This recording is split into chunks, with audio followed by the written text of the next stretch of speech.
Bizim халық осындай дәртлі халық, мұңлы халық, көйлі халық, ерлі халық.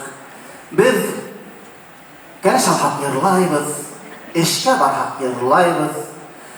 Бұна көңілдерді хағыш баштала ерлап юатамыз. Шулай бет егеттер! Біз ерламай кім ерлахын? Біздің самый ерлақса!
радио тамашачылар, dur рәхмәт. Шундай ел алкыштар өдесен бүгін бенең менән булганы өдесен.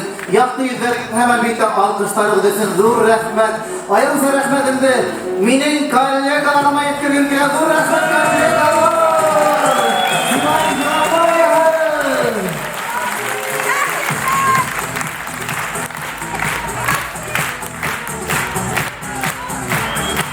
Hürmetli dostlar, yakınlar, tanışlar, kollegalar, barıqlar, dur rəhmət.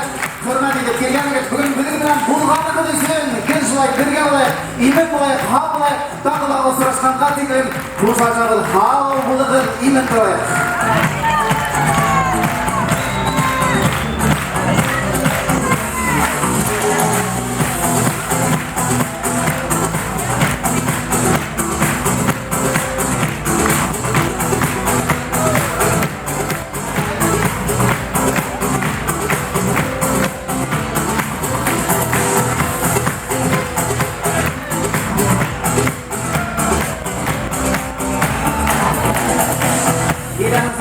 Dur rəhmət, hal olun.